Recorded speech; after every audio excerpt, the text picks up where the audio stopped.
Elämä soljuu sedimenttien läpi, jättää jäljen. Paradigman muutos vuoristoradoissamme. Niin internetin selkäranka piiloutuu merten pohjaan.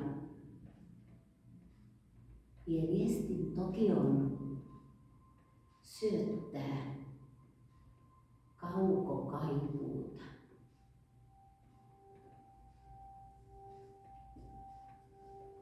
Oma bonsaini anoi. Anna mun kasvaa.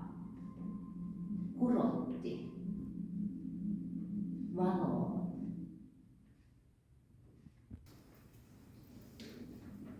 Ja parvekkeen markiisikatoksen aaltoilevaan muotoon leikattu reuna lainehtii. Se ei merkitse mitään. Ei se ole parisuhteinen vertauskuva. Elämän virtaavuuden merkki. Se ei aaltoile tyhjyyttä mitättömän luokan keskellä. Markiisikatos ei ajattele meitä. Vuokrahuoneiston parveke ei ajattele meitä. Ja vaikka sillä olisi aivot, se on nähnyt pariskuntia samankaltaisessa tunnelmassa. On paastokausi vielä, lähestyvä pääsiäinen. Kontratenorit laulavat parisuhteemme äärellä. Ja paljon myöhemmin minua naurattaa huono vitsisi koloratuurista, värionnesta. Mutta ei nyt. Markiisikatos lainehtii. Ja vaikea hyväksyä, että minkään asian vertauskuvassa ei ole. On pakottava tarve kehittää sellainen. Pujotan villatakin ylleni, lakaiset lattialta peruskentän munuset, aaltoilemme tyhjinä, irtaantuneita. Sekään ei merkitse enempää.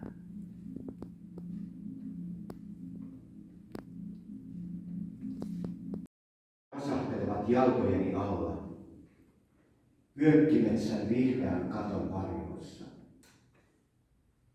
Hevoskastanjan kynttilät valaisevat näkymätöntä kauriiden polkua. Poikani kuulee jokaisen rasahduksen, käpälän painalluksen, juoksee jäniksen perään, katoaa metsän verhoihin. Enkä löydä enää poikaa. Monsieur Itard pyysi minua kylvettämään karhulaisen. Villipoika arasteli. Arasteli vettä eikä antanut minun pestä hiuksiaan. Hyräilin vanhaa lastenlaulua. Istun jakkaralla ammeen vieressä. Tartuin varovasti pyyhkeeseen, jolla kevyesti hankasin pojan selän. Poika antoi minun tarttua täikampaan. Selvitin taskuja, koko iltapäivän hänen hiuksistaan.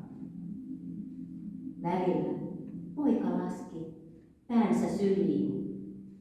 Suden poika, pentuni.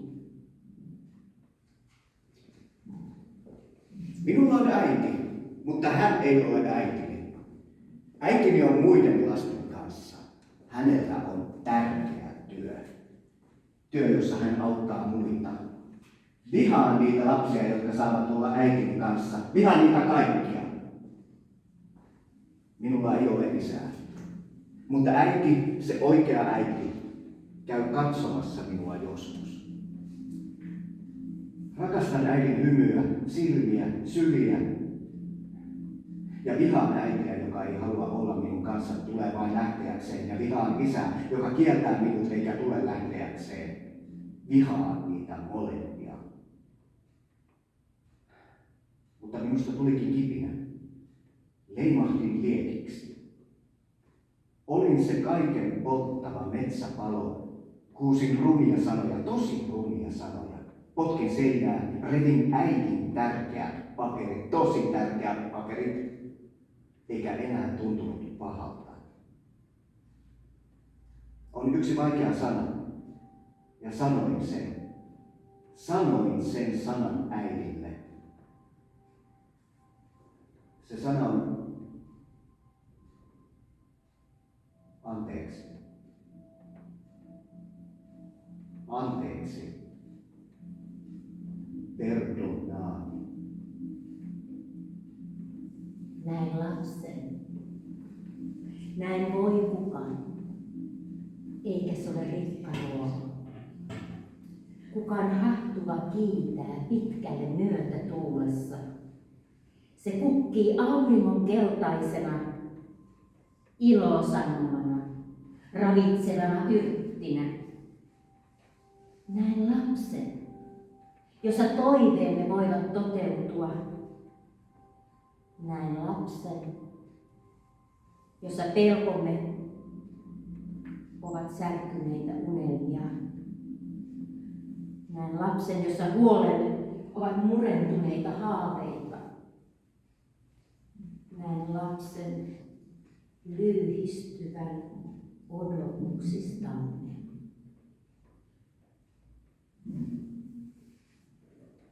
Tehtäväni on purkaa tuo painolasti. Ei prässätä voi kukkaa herbaarioni. Tehtäväni on nähdä lapsi, joka ei ole pieni aikuinen, eikä kenenkään rönsyilevä jatkojohto. Tehtäväni ei ole pitää lasta tyhjänä liitutauluna, jonka täyttäisin kirjoituksellani. Tehtäväni on ohjata lasta täyttämään itse liitutaulunsa.